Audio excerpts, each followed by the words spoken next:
পড়াশোনা করেছেন তো? আগে কম বেশি মানে আচ্ছা বাবা, গাঁও কথায় বলেন আর কম আর বেশি মানে কেউ বেশি ক্লাস পড়েছে, কেউ কম ক্লাস পড়েছে, এই তো? বেশ বেশ পড়েছেন তো। আচ্ছা আমি কম ক্লাসেরটাকে ধরি, আপনি নিশ্চয়ই কম ক্লাসে বোধহয় নাকি? নাহলে আপনি বলবেন কেন এই কথাটা? না আপনি বেশি ক্লাসে কম, তাহলে আপনার সঙ্গে আমারটা পড়বে ভালো, মানে আপনিও কম আর আমিও কম। যে জানি না আমি বোধহয় আপনার চেয়ে অনেকটা কম, মানে আপনি বোধহয় মাধ্যমিক টাধ্যমিক দিয়েছেন আর আমি তো ক্লাস 4, তার মানে আপনার চেয়ে আমি অনেক কম। আচ্ছা আমাদের যখন স্কুলে গেলে আমাদের নাম ধরে ডাকতো তখন আমরা কি বলতাম স্যারকে? না স্যার তখন বলতাম না, মাস্টার মশাই বলতাম। কি বলতাম? এই প্রহ্লাদ, না এই উপস্থিত, এই গোবিন্দ, এই হেমন্ত, শাশুড়ি জামাই, ইয়েস স্যার, এই নানা, ইয়েস স্যার, মহারাজ, শম্ভু, এই মুলা কোম্পানির মালিক, এ তো মুলা কোম্পানির মালিক রে, ইয়ে তুই মুলা খাস বোধ হয়, তোর এই ঢেকুর ওঠে, দেখবি কাল ফাটিয়ে দেব। এরা সবাই কিন্তু উপস্থিত। প্রেজেন্ট স্যার বলল কেন এরা স্কুলে ভর্তি আছে, তাহলে স্কুলে থেকে যদি কোনো ছেলে হাত না তুলে প্রেজেন্ট করে তাহলে স্যার কি খাতায় নামটা তুলবে? স্যার ভাববে তাহলে ও আসেনি। স্যারের তো দূরে দৃষ্টি নাই, চশমা দিয়ে দেখছে, সে পেছন বেঞ্চিতে বসে যে পড়া করতে পারেনি, তাই স্যার আরে পড়া করতে না পারা আপাতত উপস্থিতটা বল, তাও তো রেজিস্ট্রেশন খাতায় আপাতত নামটা উঠুক। তাই ঠিক তেমনি আজকেও ভগবানের স্কুলে আপনারা প্রত্যেকে পৌঁছেছেন, কেউ সাধন ভজন করেননি বলে যে হাতটা তুলবেন না সেটা আপনাদের ব্যক্তিগত ব্যাপার। একদিন যখন আমাদের বিচার আলোচনা হবে যমলোকে গিয়ে, যখন ধর্মকর্তা যুধিষ্ঠিরের বাবা যখন যমরাজ বলবে, ধর্মপুত্র যুধিষ্ঠিরের পিতা যখন বলবে চিত্রগুপ্ত দেখো তো কতটা পুণ্য করেছে, যখন দেখবে যে আপনি তো পুণ্য করেননি, আপনি তখন জোর গলায় ধর্মরাজকে বলবেন কি বলেন, আমি প্রহ্লাদ এসেছিল বলে আগে থেকে গিয়ে বসেছি, আমি একদম আগে, আর তুমি বলছো আমি কৃষ্ণ নাম শুনিনি। বলে তুমি যে শুনেছো কিন্তু প্রমাণ নেই। কি প্রমাণ নেই? তুমি তুলোনি, তুমি খাতায় তোলনি, আমি ছিলাম। চিত্রগুপ্ত বলে একটা 16 রড তাঁতিয়ে নিয়ে আয় তোরে, দি ওর পেটে করে একটা, ওকে 32 দিতে হবে। তুই কিসে তোরে এসেছিলি? আমি খাবার জন্য গেছি। তুই হাত তুলিসনি কেন? না যদি কম পড়ে যায়। আরে কম পড়ু বেশি পড়ু তুই তো হাতটা তুলে দেখাবি, পূজারি দরকার হলে আরেকটু রান্না বসাতো। সেটা আমার ভুল হয়ে গেছে। আপনি যদি যমলোকে গিয়ে বলেন যে আমার ভুল হয়ে গেছে, আপনাকে রডের মার খেতে হবে না? বলে তোকে এতগুলো দিন দিলি তুই ঠিক করতে পারলিনি, মরার পরে যমলোকে এসে বলছি ঠিক করব, ভগবান আর ঠিক করতে দেবে সুযোগ? তাহলে যা করো মরার আগে করে নাও, মরে গেলে আর ক্ষমা চাইলে হবে না। অতএব এই জন্য বলি আপনারা যে ভগবানের স্কুলে দাঁড়িয়েছেন, তাহলে পড়া করবেন বা না করবেন সেটা পরের কথা, উপস্থিত খাতায় নামটা তুলে নেন না। খাতায় নাম তোলা হলে তো চিত্রগুপ্ত দেখতে পাবে না। না আমি আমি আপনাদের বলবো না, দেখেছেন তো, আমাকে আর বলতে হবে না, শুধু বলার কাজটা বলে দিলেই সকলে এবারে তুলতে থাকবে। নিদাই গো নিদাই গো, বাহ, এটাই ভালোবাসা পেলাম। চলো আর বিলম্ব নয়, আজ কেন গো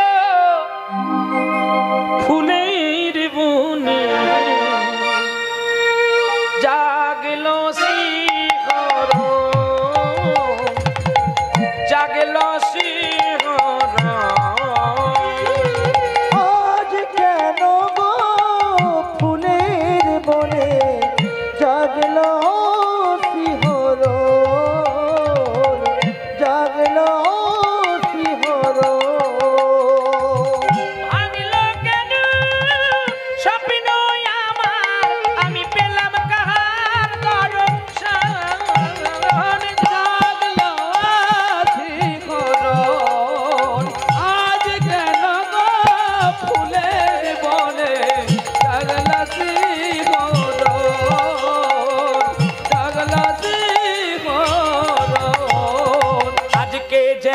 গো মনে যমুনায় আমার কদম্ব তলায় উথল করা আজ রাধা নামে বাঁশরি বাজায়।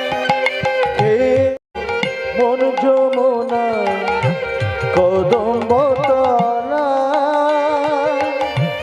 উথল করা রাধা নামে বাঁশরি বাজায়। আগমনী গান গাইছে পাখি, আরে আগমনী গান গাইছে পাখি, ওরে সেই কি রে বৃন্দাবন জাগলো শ্রীকরণ। আজ কেন গো ফুলের বনে জাগলো শিহরণ, জাগলো শিহরণ। হরিনাম করছে গো মধ্যপ্রদেশের রাজা, নাম বিক্রম কিশোর। এই বিক্রম কিশোর রাজার স্ত্রীর নাম ছিল সনকা। তাদের কোনো সন্তান সন্ততি নাই। তারা বৃন্দাবন পরিক্রমা করতে গিয়ে হরিদ্বার থেকে রাধা গোবিন্দের যুগল মূর্তি এনেছেন, আর রাধা গোবিন্দের যুগল মূর্তির উপাসনা করে, আর ভোগ দান করে, আর ভোগ রান্না করে প্রজাগণকে বিতরণ করে। যেমন আপনারা প্রত্যেকটা জায়গায় বলেন না আজকে প্রসাদ পাওয়া হচ্ছে, এই যে প্রসাদ, প্রসাদ মানে কি সম্পূর্ণটা প্রসাদ না, এখানে নিবেদন করে একটু ছড়িয়ে দিলে প্রসাদ? কোনটা বলুন? পুরোটাই ভগবানকে নিবেদন করা হয়েছে, না ভগবানের জন্য শুধু ফল মিষ্টি আর আপনাদের জন্য? কোনটা ঠিক? তাও তো আপনাদের এদিকে দেখা যায় খুব বাবা ভগবানকে নিয়ে খুব প্রভাব পাবে, খুব প্রভাব, সে আর বলা যাবে না। এখন 21 গৌরাঙ্গ, এখন 22 মহাপ্রভু, কিন্তু হয়তো নিজের ঘরে হয়তো প্রদীপ জ্বলে না। আবার মহাপ্রভুকে নিয়ে যাবে, শুধু মেয়ে ছাড়া যেন ছেলে না ছুঁয়ে। যদি মরবি আর তোরা ঘরে ঘরে করে নে, আমাদেরকে ডাকবি না। যদি মরবি কর, যদি বাঁচবি ছাড়। নবগ্রহের বিশেষ গ্রহ হচ্ছে ভগবান গৌরহরি। যার সেবা দিতে বিষ্ণুপ্রিয়া ভয় পেত, আর তাকে নিয়ে বলে আমার গৌর এলো রে। হ্যাঁ, মরার তো আর জায়গা নাই, মরবি বলে ভগবানকে মাথায় নিয়েছিস। যোগমায়ার ঘটোত্তোলন করতে গেলে যদি ছাতার প্রয়োজন হয়, তাহলে বিশ্ব মালিককে নিয়ে যেতে গেলে তার কি প্রয়োজন আর দরকার? এই যে এত সোজা ভগবান সেবা না। ঘরে ঘরে মহাপ্রভু হবে কলিযুগে, দেখবেন ঘরে ঘরে মহাপ্রভু হবে। হ্যাঁ, বলে আমার ঠাকুর নিয়ে যাবেন, কোনো পয়সা লাগবে না, শুধু বরণ ধুতিটা দিলেই হবে। আচ্ছা, তোর ঠাকুর যদি আসতে সিধা, যেতে সিধা, খেতে সিধা, এই তিনটি সিধা কোথায় আছে লেখা দেখাতে পারবি? আবার বলে 21 মূর্তি মহাপ্রভুর সেবা দিতে গেলে কত কিলো চালের প্রয়োজন? ভক্তমাল গ্রন্থ লালাদাস বাবাজি গ্রন্থে লেখা আছে, দেখে নিবেন। আর চৈতন্য চরিতামৃতে লেখা আছে, অন্তলীলায় যখন মহাপ্রভু সন্ন্যাস গ্রহণ করে চলে গিয়েছিলেন, তাকে সেবা দেওয়ার জন্য একমাত্র বারাণসী নদীর তীরে একমাত্র স্বরূপ দামোদর আর গোবিন্দ ঘোষ ভিক্ষায় গিয়েছিলেন। আর ভিক্ষা থেকে গোবিন্দ ঘোষ হরিতকি পেয়েছিলেন, আর ভক্তবৃন্দরা চাল এনেছিল। কত চাল জানেন? 1 সের চাল। মহাপ্রভু 1 সের চালের ভোগ খেতেন, আর একবারই খেতেন। তাহলে 21 মূর্তি মহাপ্রভুকে ভোগ দিতে কত চাল লাগবে? 21 কেজি। তাহলে এখন তো আর 21 কেজি দেয় না, ছোট ছোট কলার পাতায় এতটুকু করে দিয়ে দিল, চারদিকে ব্যঞ্জন দিল, তুই খাবি খা, নাহলে তো আমার তো পয়সাটা তো বলছি বলে রাগ করবেন না। এগুলো কিন্তু শিক্ষা আপনাদের দরকার আছে, যে ভগবানকে আনতে গেলে কেমন করে সেবা দিতে হয়। আপনার ছেলের অন্নপ্রাশন বলে ভালো ভালো গিফট উঠলো, ভালো ভালো কাঁসা থালা উঠলো, ছেলেকে সোনার চামচ দিয়ে খাওয়াচ্ছেন, আর ভগবানকে ফাটা কলা পাতায়। তাহলে তোর কপালে গোবিন্দ ফাটা দেবে নাকি ভালো দেবে?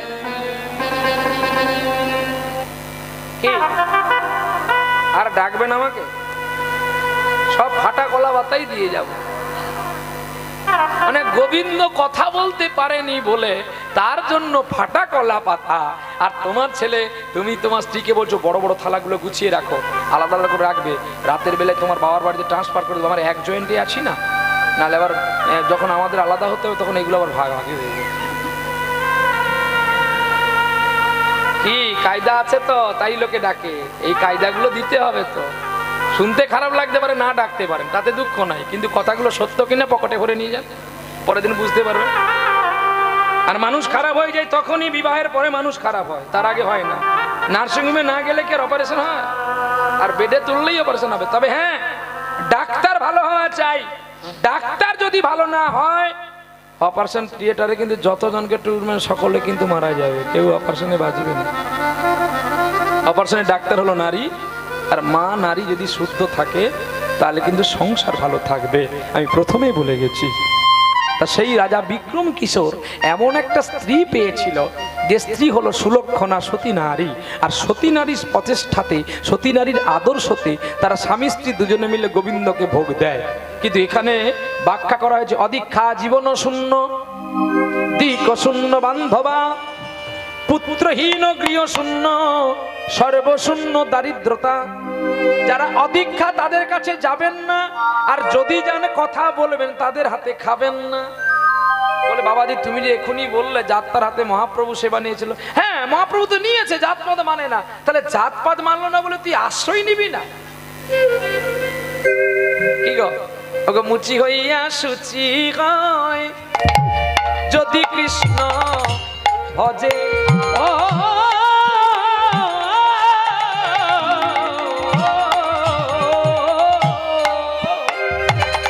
আরে মুচি হইয়া সুচি হয়,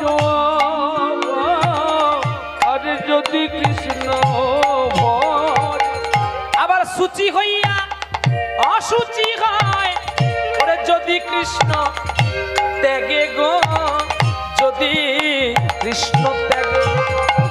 ওগো অসুচি হইয়া মুচি হয়, তবে কৃষ্ণ তবে গো, তারে কৃষ্ণ তবে। তাহলে দেখুন যুধিষ্ঠির মহারাজের এত বড় যজ্ঞ হলো, সব লাভা লাভা বাবাজি গেল, জয় ঘন্টা বাজলো। কে যেতে বাজলো? মুচির ছেলে, নাম কি? রুহি দাস। তাহলে সে তো মুচির ছেলে, কেন জয় ঘন্টা বাজলো? এখানে প্রমাণ দিয়ে গেল মুচি হইয়া সুচি হয় যদি কৃষ্ণ ভজে, আর সুচি হইয়া অসুচি হয় যদি কৃষ্ণ নিন্দা করে, যদি এর তার নিন্দা করে।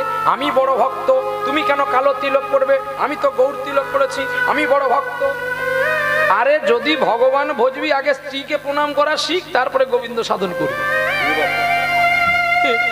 তোর ঘরের স্ত্রীকে প্রণাম করতে পারিনি, হা রাধে গো রাধে, তোর বাবার কি দিয়ে দেখা দেখান। আগে স্ত্রীকে প্রণাম করা শিখ, ভজন তত্ত্ব শিখ ঘরে।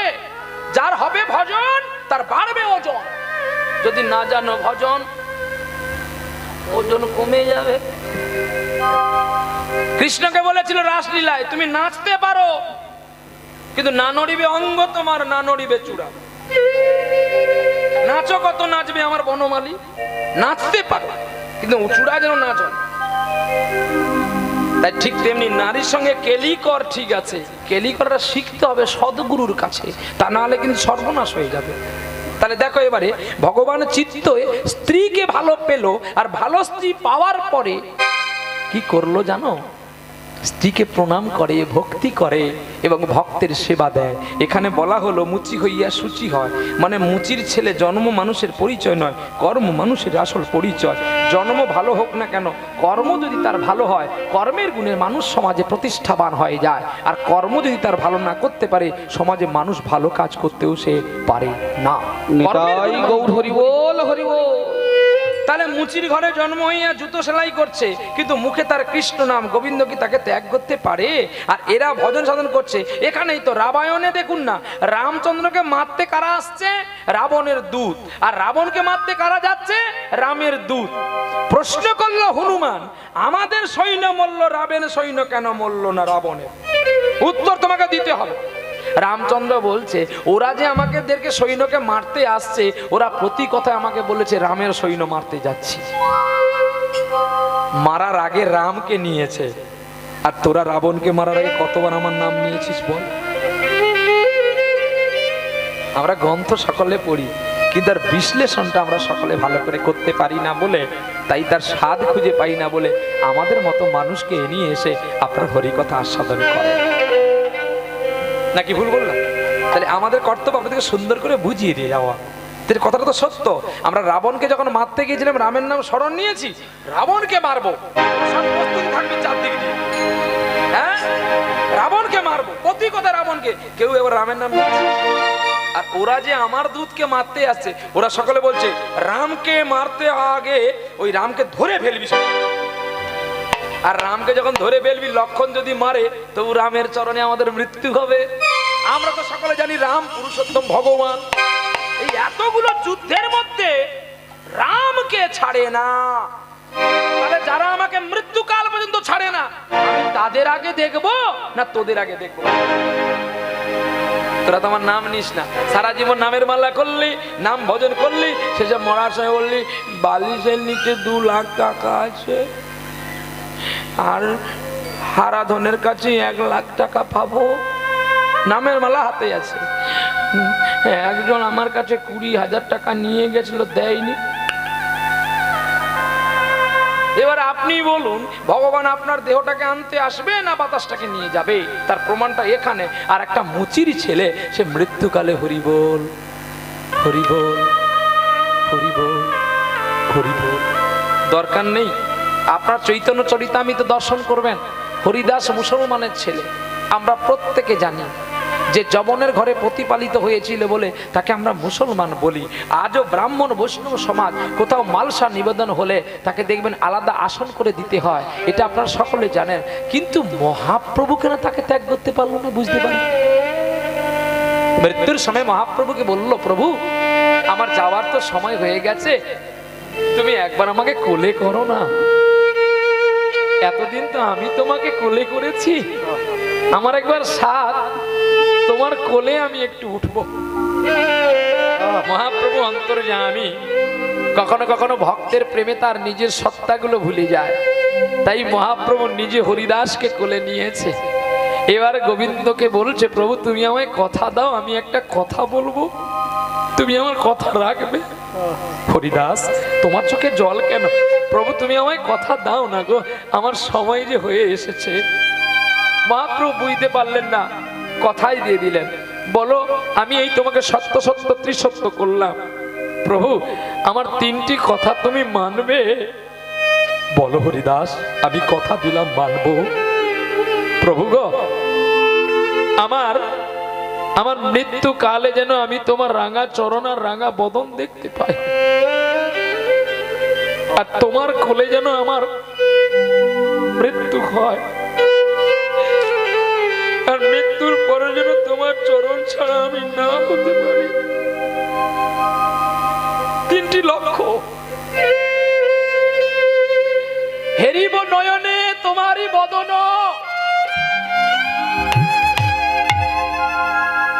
করিব বদনে নাম উচ্চারণ, আর ধরিব তোমার 2টি শিরাঘা চরণ। প্রভু আমার লক্ষ্য তো এটাই ছিল, তুমি আমাকে করো, তুমি আমায় কথা দাও। মহাপ্রভু কথা দিলেন, হরিদাস তোমাকে অভিশাপ দিতে গিয়ে আমি নিজেই হেরে গেলাম। তুমি দাপরের ব্রহ্মা, আমার ধেনু চুরি করতে এসেছিল বলে আমি অভিসম্পাত করেছিলাম। আমি তোমায় কথা দিলাম হরিদাস, তুমি চলে যাওয়ার পরে আমি নিজে হাতে তোমার আদ্যক্রিয়া করব। গোবিন্দ কয়েকটা জায়গায় নিজে হাতে ভক্তের আদ্যক্রিয়া করেছে, এখনো আছে অগ্রদ্বীপের শিখণ্ড গোপীনাথ, এখনো আছে হরিদাসের নির্যান শ্রীক্ষেত্র গম্ভীরাপুরী, এখনো গোবিন্দের হাতে অর্ধ নাড়ু লেগে আছে মুকুন্দ কবিরাজের পুত্র নাম রঘুনন্দনের, এইগুলো কোনো ফেলে দেওয়ার কথা নয়। তবে আমরা কেন পাই না জানো? আমরা নিজেরা অহমিকা করি যে আমার গুরুদেব এত গুণের গুণী। তোমার গুরুদেব গুণী হলো তো তোমার কি? তুমি কত গুণের গুণ করেছো এটা দেখেছো কি? তুমি গুণ করো, তুমি যোগ করো, তোমার চিন্তা তুমি করো। তোমার শ্মশানে দেহটাকে তো গুরু ফুল বাগান করে দিয়ে গেছে, তাহলে গুরুকে দেখাতে হবে না যে গুরুদেব আমি একদিনে এক ঝুড়ি ফুল করেছি, এই ফুল দিয়ে তোমাকে সাজাবো। আজও যে একটা ফুল কালো, যদি সেই একটা ফুল থাকে তাহলে তুমি গুরুকে দেবে কি আর গোবিন্দকে দেবে কি?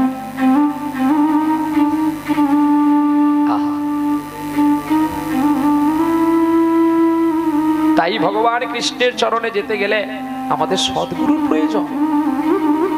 চলো, দৈবানী বলল, বিক্রম কিশোর, বিক্রম কিশোর তুমি শোনো। কে কে? আমি তোমার আরাধ্য দেবতা গোবিন্দ। তুমি আমাকে দেখা দিলে। শোনো বিক্রম, দীক্ষা না নিয়ে কারোর সেবা দিলে অপরাধ হয়ে যায়। তুমি সদ্গুরুর কাছে আশ্রয় নিয়ে আশ্রয় করিয়া ভজে তারে কৃষ্ণ নাহি তজে, আর সব মিছে অকারণ। তাই তোমাকে বলি, তুমি সাধু দর্শন করার পূর্বে, তুমি ভগবত সেবা দেওয়ার পূর্বে আগে নিজের দেহটাকে আশ্রয় করো বাবা। ত্যাগের ঘুম ভেঙে গেল, আর যেই ঘুম ভেঙে গেছে আর ঘুমলেন না বিক্রম কিশোর। স্বপনে দেখিল তাহারে, স্বপনে দেখিল তাহারে, আরে স্বপনে দেখিল তাহারে, স্বপনে দেখিল তাহারে, স্বপনে দেখিল তাহারে, দয়াময় স্বপনে দেখিল তাহারে, স্বপনে দেখিল তাহারে, গো দয়াময় স্বপনে দেখিল তাহারে। বিক্রম আর না ঘুমাইয়া মন্দিরে আসিলা, আরে বিক্রম না ঘুমাইয়া মন্দিরে যাইয়া, বাইরে হতে মাধবের প্রণাম জানালা গো, প্রণাম জানাইলা।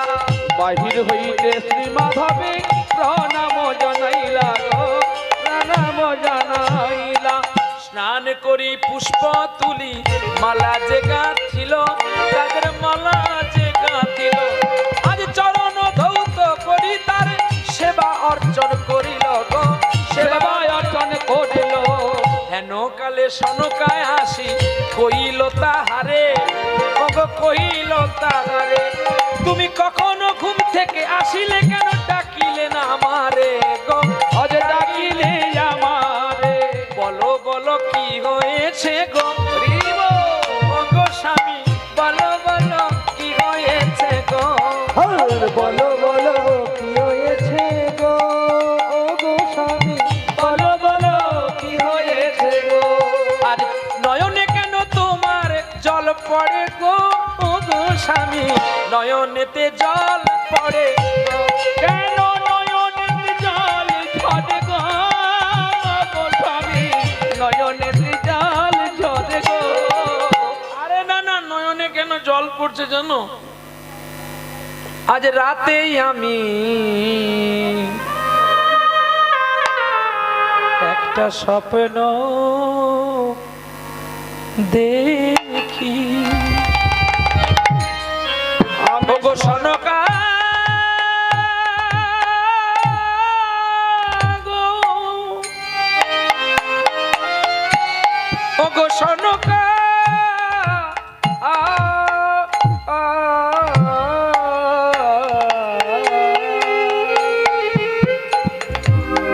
আমি রাতে একটি স্বপ্ন দেখি। বলো না, বলো না তুমি কি স্বপ্ন দেখেছো জানো সনকা?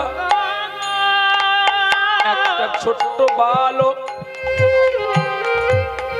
যে বালককে তার মা যশোদা উদুখলে বেঁধেছিল, আরে ঠিক এমন একটি বালক এসে আমায় বলছে, ওরে বিক্রম রে, এমন করে কোনোদিন গোবিন্দ সাধন ভজন হয় না। যদি দেহকে গোবিন্দ সেবায় লাগাতে হয় তাহলে আগে চাষ করার জানতে হবে। তুমি সদ্গুরুর কাছে যদি না যাও তাহলে তো তুমি চাষ করতে ভালো পারবে না। পারবে না। মিছে মিছি সার ঔষধ বেশি পড়ে গেলে গাছ নষ্ট হয়ে যাবে। তাই সময় থাকতে তুমি সদ্গুরু আস্বাদন করো। তাই বলি, ওগো সনকা, এই তোমাকে আমি রাজ্যের ভার দিয়ে চললাম। স্বামী, তুমি কোথায় যাবে? আমি কোথায় যাব জানো? আমি সদ্গুরু সন্ধানে যাব। আমি সদ্গুরুর সন্ধানে যাব। ওগো সনকা গো, আমি না আসা পর্যন্ত তুমি গোবিন্দের সেবা করে যাও। স্ত্রী সনকা বলছে, ওগো স্বামী, তুমি যদি অপবিত্র, আমিও তো অপবিত্র, তাহলে আমি কেন পাপ করব বলো তুমি? বলে, নারী লোকের গুরু হয় পতি আপনা। দেখো ব্যাখ্যা দেখো, আমি তোমায় ওই গুরুর কাছে নিয়ে যাওয়ার আগে আমি তোমায় আজ্ঞা করে গেলাম, তুমি গোবিন্দ সেবা দিলে যত পাপ হবে আমি সেগুলো আমি গ্রহণ করিব। ওগো আমি পালন করিব। আচ্ছা, তুমি বলতে পারো সনকা, আমার গোবিন্দের সেবা না দিলে তো আরো বেশি পাপ হবে। তার চেয়ে তুমি সেবা দাও, যা পাপ হবে আমি। কারণ তুমি জানো না, তুমি আমার অর্ধাঙ্গিনী, তুমি পাপ করলেও আমাকে নিতে হবে, আর আমি পুণ্য করলে তো তুমি আমার কাছ থেকে কেটে নেবে। তোমার পুণ্যটা আমি নিতে পারবো না, কিন্তু তোমার পাপের ভাগ আমি নিতে পারিব। তোমার পাপের ভাগ নিতে পারিব। তোমায় প্রণাম জানাই ওগো সনকা। তোমার পাপের ভাগ আমি নেব। তোমার পাপের ভাগ আমি নিতে পারি। তোমার পাপের ভাগ আমি নিতে পারি। আমি হা কৃষ্ণ বলে নয়নে দিয়ে ফেলবো অমৃত বাড়ি। তোমার আমি পাপের পাপের ভাগ আমি নিতে পারি। আমি শুনেছি গো সনকা, যারা নয়ন জলে গোবিন্দকে ডাকে আরে গোবিন্দ কোনোদিন তাদের করে ভুলে যায় না রে। আরে গোবিন্দ তাদের ভুলে যায় না। যারা আরো আমার কাছে বলে আমার কেহ নাই, তুমি একমাত্র আমার আপন। ওগো তাদের আমি ভুলে যাই না। যারা আমার জন্য নয়ন বাড়ি ফেলে, যারা বলে না যে আমার স্বামী আছে, আমার স্ত্রী আছে, আমার পুত্র আছে, এই জগতে যারা আমার নাম করতে করতে মনে ভাবে, তাদেরকে আমি মায়া জালে সদাই রাখি, তাদেরকে আমি বিষ্ণু লোক দেখাই না। আর যারা আমার নাম করতে করতে তাদের সব থেকেও তারা সবকে বিনাশ করে দিয়ে বলে একমাত্র তুমি আমার আছো, তুমি ছাড়া আমার কেহ নাই গো। গোবিন্দ তাদেরকে বলে আমি আগে তার কাছে আমি ছুটে যাই। আমি তার কাছে আমি ছুটে যাইব। এই কথাটার প্রমাণ নেবেন শ্রীমৎ শ্রীমদ ভাগবত। শ্রীমদ ভাগবতে অজামিল বিপ্রের সব ছিল, কি গো সব ছিল না? কিন্তু মৃত্যুকালে অজামিল কেঁদে কেঁদে বলল, গোবিন্দ তুমি ছাড়া আমার আর কেউ নাই। বলো তুমি ছাড়া আমার আরে কে হবে? আমি জীবনে অনেক পাপ করেছি নারায়ণ, আমি সাধু গুরু বৈষ্ণবে ব্রাহ্মণ নারী চিনিলাম না, আমি জীবনে অনেক পাপ করেছি গো, কিন্তু আমায় মরণকালে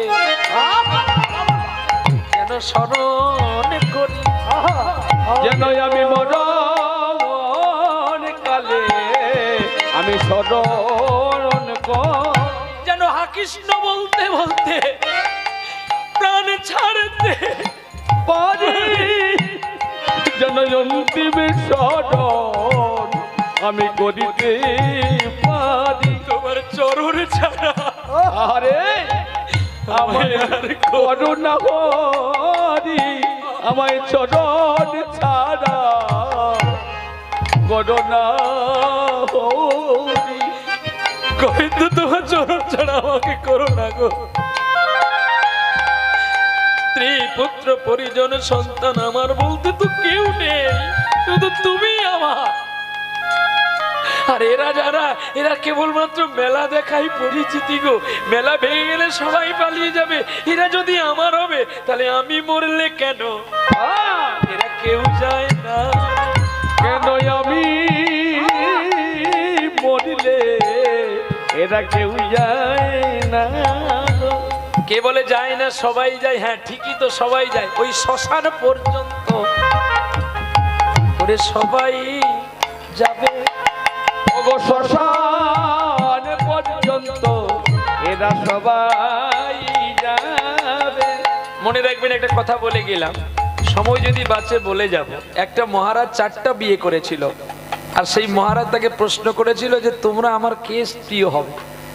যদি সময় বাঁচে বলবেন, আমি বলে দিয়ে যাবো। খুব দারুণ কথা একটা। চলো, তাহলে এই জগতে আমাদের কেউ নেই, একমাত্র আপনজন হলো মুক্তমণি আমার গোবিন্দ দয়াময়। স্ত্রীকে প্রণাম করে রাজ্য থেকে বিদায় নিয়ে চলে গেলেন সনকার কাছ থেকে, আর রাজপ্রাসাদ থেকে চলে গেলেন, অনেক দূরে চলে গেছে গো। চলে যাচ্ছে গো পথে, আর ভগবানকে গান গাইতে গাইতে চলছে, আর কত কাল গিরিধারিলাল আড়ালে আড়ালে রবে গো, আড়ালে আড়ালে রবে। আর কত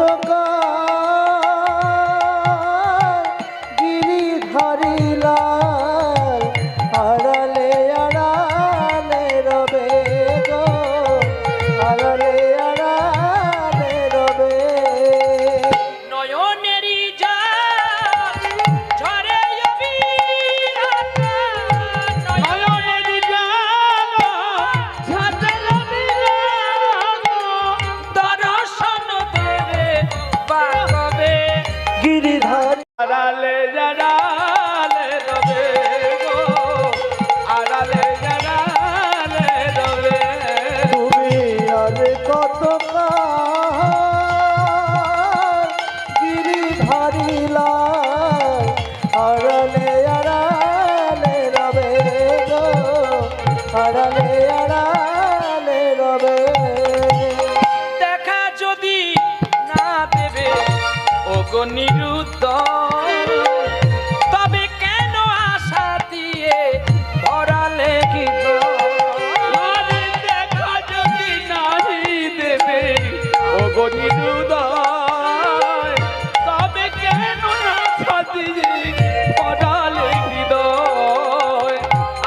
আগুলো আমার মরমের ব্যথা, আগুলো আমার মরমের ব্যথা আজ কেন গো কাঁদালে তবে গিরিধারিলাল আড়ালে হৃদয় গৌরী রবে গো, আড়ালে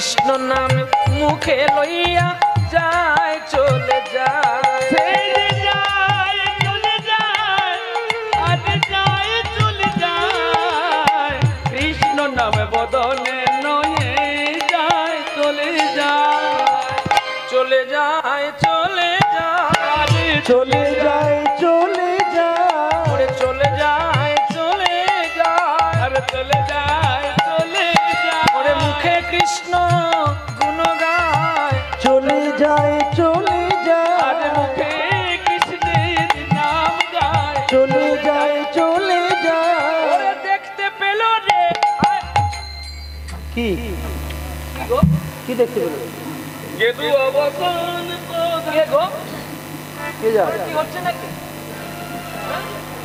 হ্যাঁ কি গো ওখানে কি আরে না সবাই ঘুরে দেখছেন কেন বিক্রম কিশোর চলতে চলতে বৃক্ষতলায় দেখতে পেলো কি যেন একটা বস্তু হ্যাঁ কি যেন মনে হচ্ছে যেন আহা যেন গেরুয়া বসন পড়া নদীয়াতে দিল ধরা সে কোন মানুষ আইলো দেশে রে সে কোন মানুষ আইলো দেশে গেরুয়া বসন পরা নদীয়াতে দিল ধরা সে কোন মানুষ আইলা দেশে রে, সে কোন মানুষ যাইলা দেশে। কোথায় রইল বৃন্দাবন কোথায় রইল রাই ওরে কোথায় রইল খেলার সাথী সিদামার বলাই কোথায় রইল বৃন্দাবন কোথায় রইল রাই কোথায় রইল খেলার সাথী সিদামার বলাই ও তোর কে বা মন্ত্র দিল কানে চলে গেলি বৃন্দাবনে বা মন্ত্র দিল চলে গেলে বৃন্দাবন, ও তোর কে বা মন্ত্র দিল কানে চলে গেলি বৃন্দাবনে আতে সচি মাতা কাঁদে বসে বসে রে কোন মানুষ যাইলা দেশে, গেরুয়া বসন পরা নদীয়াতে দিল ধরা, সে কোন মানুষ যাইলা দেশে রে, সে কোন মানুষ যাইলা দেশে, সে কোন মানুষ যাইলা দেশে রে, সে কোন মানুষ যাইলা দেশে। চুপি চুপি করে আস্তে আস্তে করে বৃক্ষতলায় গেরুয়া বসনধারী বাবাজিকে দেখতে পেলেন তা দেখে মনে বিশ্বাস হলো আমি ইনাকে গুরু করব এত জ্যোতির্ময় কেন এত জ্যোতি উঠছে কেন তার মানে নিশ্চয়ই ব্রহ্ম সাধন মানুষ ছুটে গেলেন গুরুদেব গুরুদেব বলে জড়িয়ে ধরলেন রাঙা পায়ে আর যেই রাঙা পায়ে কে রে সব আগে দেখে বসে আছে সব আচ্ছা বসে আছে দেখ আরে সব না আরে কি নাম তোর আমার নাম বিক্রম কিশোর তুমি না রাজা না না না, আমি রাজা নই আমি কিসের রাজা আমি কার রাজা হ্যাঁ বিক্রম কিশোর রাজা একজন আছে জানি কিন্তু আমার নামও বিক্রম ও ঠিক তোমার মতো দেখতো বিক্রম মনে মনে বিক্রম ভাবছে আমাকে চিনে ফেলেছে নাকি আমি তো রাজা নয় আমি তো একজন প্রজার চেয়ে সামান্য জীব বাহ চিন্তন করে উঠলেন তিনি গুরুদেব আপনি আমার এই শূন্য দেহকে পূর্ণ করুন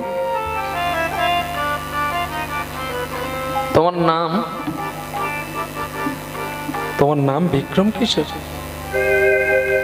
বেশ তো তোমাকে দেখে আমার কি ভক্তি হচ্ছে জান কি গো কে গো তুমি কাঙাল বেশে কে গো তুমি কাঙাল বেশে কেন দেশ বিদেশে ঘুরে বেড়াও কে গো তুমি কাঙাল বেশে কে গো তুমি কাঙাল বেশে বলো দেশ বিদেশে ঘুরে বেড়াও দেশ বিদেশে ঘুরে বেড়াও অনেক গুণের পথিক তুমি অনেক বড় ব্যথার বেদি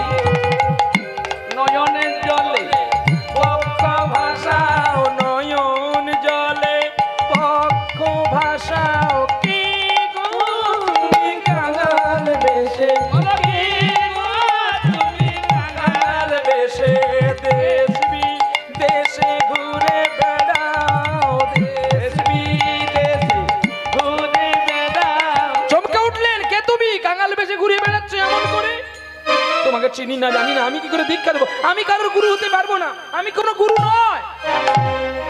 বাবা, ভরা কলসিতে কত জল থাকে সেটা কি কেউ বাইরে থেকে বুঝতে পারে? কলসিতে জল খেতে আসলেই বোঝা যায় যে কতখানি জল আছে। আমি তাই তোমার কাছে এসেছি বাবা, আমার বিশ্বাস যে তোমার চরণ ধরলে আমি আমার গোবিন্দ লাভ করতে পারবো। তুমি কি করলে, তুমি কি ছিলে, কি আছো, এটা আমার দেখার দরকার নেই।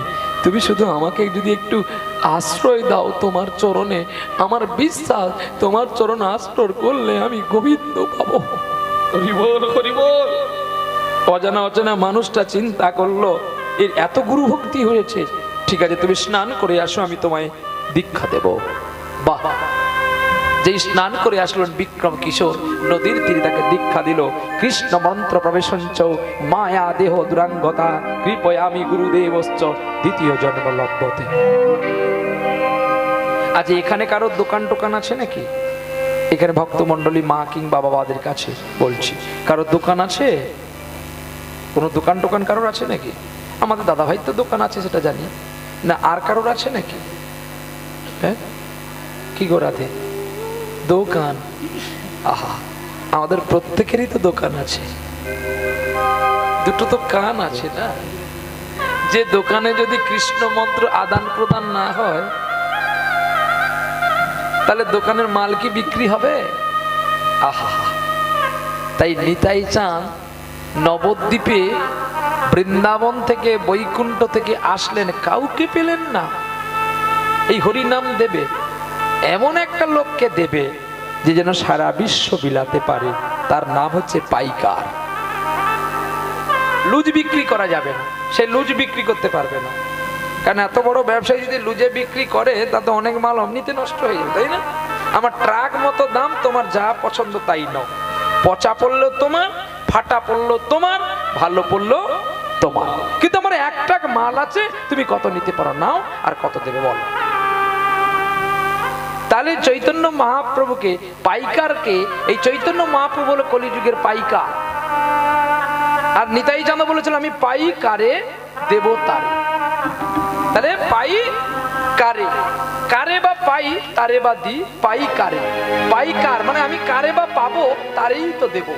তাহলে চৈতন্য মহাপ্রভু হলো একমাত্র পাইকার, আর বড় ব্যবসায়ী হলো আমার নিতাই চাঁদ।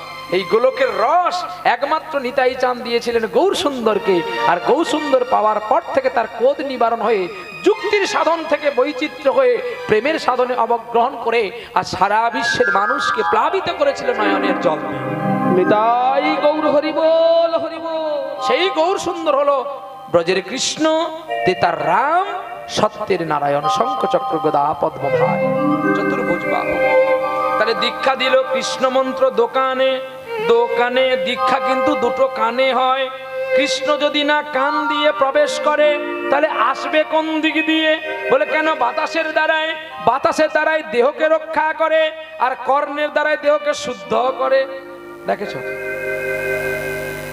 কৃষ্ণ মন্ত্র না গেলে তোর দেহ শুদ্ধ হবে কি করে? দেহ ছিল শ্মশানের সমান। গুরু এসে মন্ত্র কোথায় দিল? দোকানে তো নাকি? দোকানে না ঘরে? দোকানে। তাহলে দোকানে দিলে দোকানের জিনিসটা বেয়ে বেয়ে কোথায় যাবে? ঘরের ভেতরে যাবে। ওরে আটকুঠুরি নয়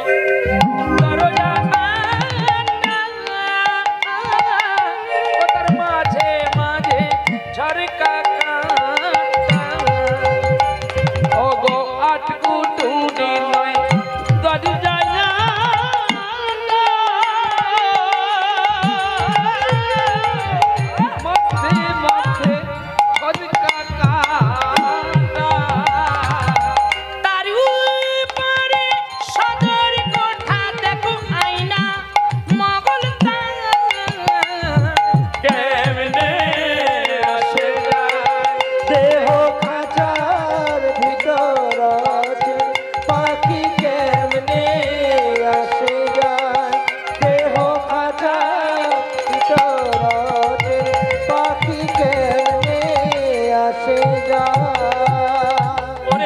তুই রইলি আমার খাঁচা ওরে খাঁচা কাঁচা বাঁশের খাঁচা কোনোদিন গ্যারেন্টি থাকে না, পাকা বাঁশের খাঁচা তবু কিছুদিন লাস্টিং করে, আর কাঁচা বাঁশের খাঁচায় ঘুন পোকা লাগতে পারে, এটাই চিরন্তর সত্য। তোমার আমার রক্তে শুধু পোকায় ভরা, তারে কেন মিছে গর্ব করো ভাই? এ দেহ পুড়িলে এক মুঠো সাদা ছাই হবে, সাদা ছাই আর মানব হবে না। ওরে আটকুঠুরি দরজা মাঝে মাঝে ঝলকা কাটা ওরে মনে তুই রইলি খাঁচার আসি, আজ খাঁচা যে তোর কাঁচা বাঁশে, বলি কোন দিন খাঁচা পড়বে খসে, দেখো লালন ভেবে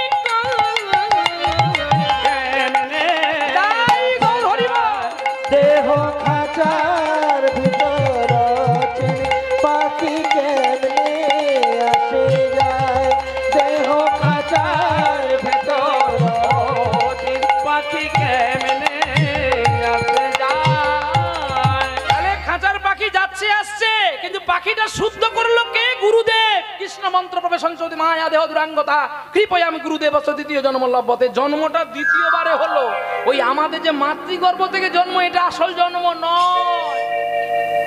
গুরুদেব দীক্ষা দিলে এটা দ্বিতীয় জন্ম, এবারে জন্ম শুরু হলো। যেমন সত্যের দেশে একটা বুড়িকে জিজ্ঞাসা করেছিল, না তোমার বয়স কত? না আমার বয়স মাত্র 2 বছর। তোমার দাঁত পড়ে গেছে, সব চুল পেকে গেছে, তোমার মরতে আর 2 দিন বাকি, তুমি আর 2 বছর বাজে কথা বলছো কেন? তুমি সত্যের দেশের মানুষে বুড়ি মা হয়ে তুমি মিথ্যে কথা বলছো না? বলে আরে বোকা ছেলে, আমার বয়স 82, আমার 80টা বাদ হয়ে গেছে। কেন? না দীক্ষা নিইনি বলে। এই 2 বছর দীক্ষা পেয়েছি, 2 বছর জন্ম। তা যখন আমার জন্ম হয়েছে তখন আমি বলেছি, নারদ বলে তোমাকে প্রণাম জানে, তুমি যে সত্যের মানুষ। মিথ্যাটাকে দূরে ফেলে দিয়েছি, 80টা বছর ভগবত সাধনা করেনি, তাহলে এই জন্ম থেকে আমার লাভ কি? এই বলি বাবা রে, আমি সারা জীবন আমার করে কেঁদেছি, কখনো গোবিন্দের জন্য কাঁদিনি। এই 2 বছর গুরু দীক্ষা দেওয়ার পরে 2 বছর কাঁদছি, তাই আমার জন্ম 2 বছর। এই হলো কৃষ্ণ সাধন তত্ত্ব। তাই আমাদের যাদের দীক্ষা হয়নি, সময় আছে, এখনো সামলাও, নালে ঘরে যদি চোর ঢুকে, চোর ঝাঁটু ছেনু কিছু রাখবে না, সব নিয়ে পালাও। সামলাও মানে ঘরকে সামলাতে বলছে। আবার ঘরের ভেতরে যদি স্বামীর নাম না ল, দেখেছো বাংলা ভাষার ব্যাকরণ করে দেখো, সামলাও, সামলাও, আবার শ্যাম লাও, শ্যামের নাম নাও। শ্যামের নাম নিলে যে, না নিলে যে, গোবিন্দ সাধন না করলে যে তাকে কৃপা পাওয়া যাবে না, শুধু আসা যাওয়াটা ব্যর্থ হয়ে যাবে। চলো নিতাই গো, গুরু দীক্ষা যেই দিয়ে দিয়েছে আর তার মন পবিত্র হয়ে গেছে, চলো গুরু যাই দুজন পারে, এবার চলো গুরু যাই দুজন পারে, আমার একলা যেতে ভয় করে, চলো গুরু যাই দুজন পারে, আমার চলো গুরু যাই দুজন পারে। আমি কোথায় যাব তোর সঙ্গে? কেন গুরুদেব, তোমাকে আমার বলা হয়নি, আমি তোমার কাছে যদি দীক্ষা না পেতাম তাহলে আমার মানব জন্ম ব্যর্থ হতো। এটা নাই আমি মিথ্যা কথা বলেছি, আমার কেউ নাই। কিন্তু গুরুদেব তোমার কাছে মিথ্যা বললেও পাপের ক্ষমা হয়, কিন্তু অন্য কারো কাছে বললে পাপের ক্ষমা হয় না। বলে কি করে? বলে গুরুদেব আমার স্ত্রী আছে, কিন্তু আমার ছেলে মেয়ে নাই, তুমি একবার চলো না, আমার স্ত্রীকে যদি দীক্ষা না দাও আমি আমার স্ত্রীর হাতে কি করে খাবো তুমি বলো? তাহলে চল। এই বলে গুরুকে নিয়ে চলছে। গুরু পদে মন আছে যার, পারে যাওয়ার ভাবনা কি, গুরু পদে মনে আছে যার, পারে যাওয়ার ভাবনা কি, গুরু পদে মনে আছে যার, ওরে সদাই থাকবি মনানন্দে, আরে সবাই থাকবি মনানন্দে, ও তোর নিরানন্দ করবে বাকি। আরে গুরু পদে মনে আছে যার, পারে যাওয়ার ভাবনা কি, গুরু পদে মনে আছে যার, ওরে করব পূজা মন ফুলে,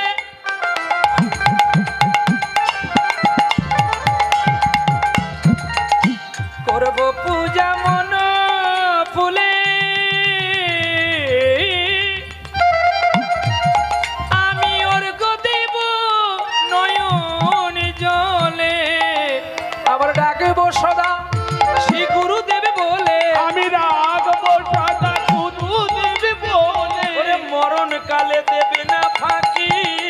আরে গুরু পদে মনে আছে যা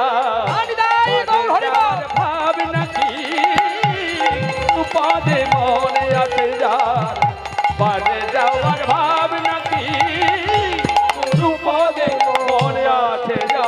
আমি সাধু গুরুর শরণ নেব, তাদের চরণ ধুলায় ঘর বানাবো। সাধু গুরুর শরণ নেব, তাদের চরণ ধুলোয় ঘর বানাবো।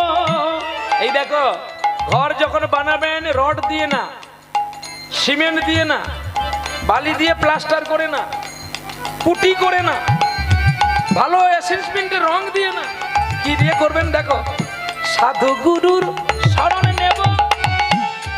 ঘর যদি ভালো করে বানাবি, যে ঘর ঝড়ে ভাঙবে না, সাধু গুরুর শরণ নেব, তাদের চরণ ধুলাই ঘর বানাবো। আবার হরি নাম দিয়ে বেড়া দেব, দেখি দমকা ঝড়ে করে বাকি। গুরু পদে মনে আছে যার বাজে যাওয়ার ভাব। হরি বল, হরি বল, গুরু পদে মনে আছে যার বাজে যাওয়ার ভাব নাকি, গুরু পদে মনে আছে যার। আসছি আসছি আসছি আসছি। আরে কি বলছো?